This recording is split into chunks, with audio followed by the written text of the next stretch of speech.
Salmo 91 é um dos salmos mais mal interpretados de toda a Bíblia, né? É um salmo muito legal, favorito de muita gente, porém ele é muito mal interpretado, né? Ele é inclusive do gosto de pessoas que nem são cristãs, inclusive, mas é muito comum você entrar em estabelecimentos, né? Às vezes casas das pessoas e tá lá aberto o Salmo 91, né? Como se ele fosse um amuleto ali, uma coisa mística e mágica para proteger a casa, etc. Ele, inclusive, é o salmo que foi usado por Satanás contra Jesus lá em Mateus 4 para tentá-lo no deserto, né? Pois é disso que a gente vai falar hoje. A gente vai fazer uma exposição aqui, um estudo expositivo sobre esse salmo que é tão conhecido, porém tão mal interpretado, como devemos interpretá-lo, o que ele realmente tem a nos ensinar. Então fica aí que o vídeo está muito massa. Bora lá! Salve, salve pessoal, bem-vindos a mais um vídeo aqui da casa. Se você não é inscrito, por favor verifique sua inscrição aí no canal, ative o sininho para receber notificações de novos vídeos, dê um like para o YouTube entender que esse vídeo é bom e recomendar para mais pessoas, e compartilhe esse vídeo com seus colegas para que essa mensagem atinja o maior número possível de pessoas e edifique a igreja e sirva como instrumento nas mãos de Deus para resgatar os perdidos. Então, sem mais delongas, bora pro vídeo. O que habita no esconderijo do Altíssimo e descansa à sombra do Onipotente, diz ao Senhor: meu refúgio e meu baluarte, Deus meu, em quem confio, pois ele te livrará do laço do passarinheiro e da peste perniciosa. Cobrir-te-á com as suas penas, e sob suas asas estarás seguro. A sua verdade é pavês e escudo. Não te assustarás do terror noturno, nem da seta que voa de dia, nem da peste que se propaga nas trevas, nem da mortandade que assola ao meio-dia. Caiam 1000 ao teu lado e 10.000 à tua direita, tu não serás atingido. Somente com os teus olhos contemplarás e verás o castigo dos ímpios. Pois disseste: o Senhor é meu refúgio, fizeste do Altíssimo a tua morada. Nenhum mal te sucederá, praga nenhuma chegará à tua tenda, porque aos teus anjos dará ordens a teu respeito, para que te guardem em todos os teus caminhos. Eles te sustentarão nas suas mãos, para não tropeçares em alguma pedra. Pisarás o leão e a áspide, calcarás aos pés o leãozinho e a serpente. Porque a mim se apegou com amor, eu o livrarei, pô-lo-ei a salvo, porque conhece o meu nome. Ele me invocará, eu lhe responderei. Na sua angústia eu estarei com ele, livrá-lo-ei e o glorificarei. Saciá-lo-ei com longevidade e lhe mostrarei a minha salvação. Bom, pessoal, o Salmo 91, ele está no quarto livro de Salmos, né? O livro de Salmos, ele é dividido em 5 sublivros. E o Salmo 91 está contido no quarto. Não está identificado o autor, porém muitos concordam que é de Moisés, porque o Salmo 90 é um salmo de Moisés. Então, é possível que o Salmo 91 foi agrupado, ficou ali junto com o Salmo 90 justamente por uma questão de agrupar os salmos do mesmo autor, né? E quando você olha para o conteúdo do salmo também faz muito sentido com a vida de Moisés, que foi um homem que andou com Deus, que confiou em Deus, né? Mesmo diante dos perigos do deserto, enfim. É um dos salmos mais mal interpretados da Bíblia, como a gente já falou. Muitas pessoas meio que usam ele como amuleto da sorte, como tem camelôs que vendem, né, carteira com o Salmo 91, tem gente que anda com o Salmo 91, tem uns casos até mais bizarros assim, de igrejas neopentecostais que fazem disso um comércio. Ele é pregado, ele é muito mal interpretado em muitas igrejas neopentecostais, inclusive, né, mas ele é um salmo bíblico e ele tem muito a nos ensinar. Ele promete nos guardar de doenças e enfermidades, guerras, animais venenosos, selvagens, males em gerais. Ele promete nos escoltar com anjos. E a condição que ele coloca para isso acontecer é habitar no esconderijo do Altíssimo, né? É andar com Deus, é amá-lo, é glorificá-lo. Então, vamos a algumas verdades principais aqui. Eu queria destacar o primeiro ponto. É o seguinte, que nós não podemos usar esse salmo para reivindicar ou exigir de Deus proteção contra todo o mal e prometer isso aos outros, como acontece em algumas igrejas. Que esse salmo é usado para prometer, olha, se você é um crente, você tem que, né, receber isso, Deus prometeu, Deus está como se Deus estivesse em dívida com você. E na verdade Deus não está em dívida com a gente coisa nenhuma, né? Ele pode ou não fazer isso. E a Bíblia fala que isso seria tentar a Deus. Vamos abrir a palavra agora, lá em Mateus 4, que diz o seguinte, né? É quando o diabo foi tentar Jesus no deserto. E ele disse, se és filho de Deus, atira-te abaixo, porque está escrito, aos teus anjos ordenará a teu respeito que te guardem, e eles te sustentarão nas suas mãos, e para não tropeçardes em alguma pedra. Respondeu-lhe Jesus, também está escrito, não tentarás o Senhor teu Deus. Então, Jesus afirma categoricamente diante dessa afirmação do diabo que isso é tentar a Deus.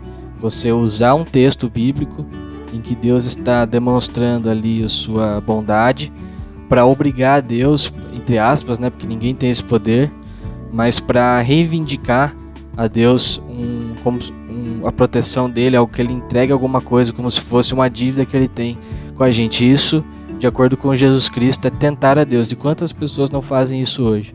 Quantos pastores não pregam dessa forma?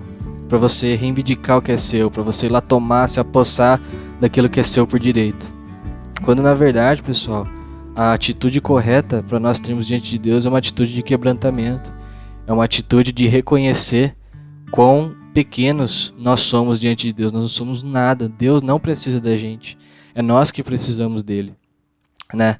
Você não é o ponto fraco de Deus, você não é o centro de Deus, ele é o centro dele mesmo. Deus é autossuficiente, nós somos criaturas dependentes, né? E cabe a Deus, na sua soberana vontade, decidir se ele vai ter misericórdia de nós ou não. E Deus nem sempre nos livra do perigo. Uns exemplos disso é o Daniel na fornalha, mas a Bíblia fala que ele foi jogado na fornalha, né, com os seus amigos, e a Bíblia fala que eles não queimaram, e não só não queimaram, como eles perceberam que havia uma quarta pessoa na fornalha, o que é amplamente entendido que era a pessoa de Jesus Cristo, que era a própria presença de Deus ali com eles, os livrando. Mas perceba que Deus nem sempre não livrou do perigo, mas livrou no perigo, né? Não impediu que eles fossem na fornalha, mas acabou livrando eles durante a fornalha. E também Deus nos livra através do perigo, né? Um exemplo disso é a história de Jonas. Jonas não queria ir para Nínive, mas Deus veio e contratou ali um submarino particular para Jonas, né? Por assim dizer. E Jonas foi levado para Nínive dessa forma. E Jonas não morreu, nem ficou machucado, mas eu imagino que deva ter sido uma experiência bem desagradável ficar dias dentro de um peixe grande.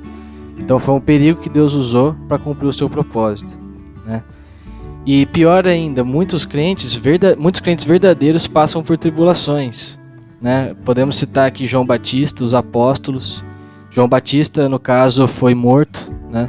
Ele foi decapitado, os apóstolos todos morreram, todos foram mártires. E os cristãos perseguidos na China, né, na Coreia do Norte, cristãos perseguidos em países islâmicos, né? Então, assim, uma pessoa que é cristã verdadeira, ser um cristão verdadeiro não significa que você está livre dos perigos do mundo, né?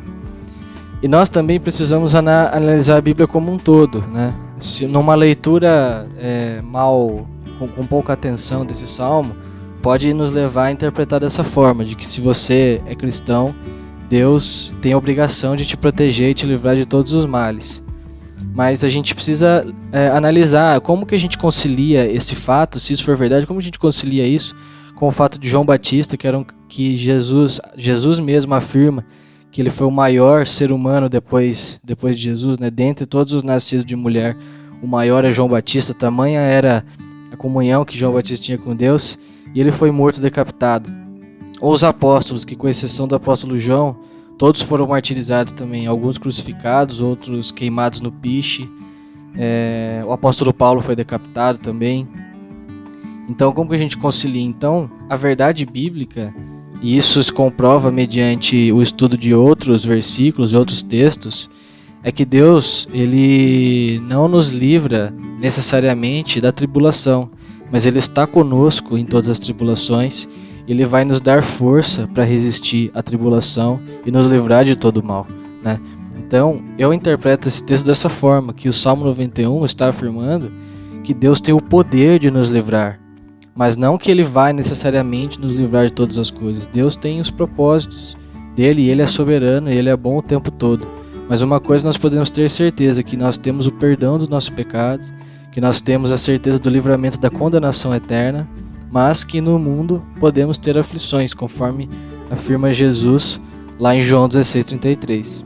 O segundo ponto que eu queria trazer é que nós não podemos interpretar que se uma pessoa está passando por uma tribulação, é porque ela está em pecado.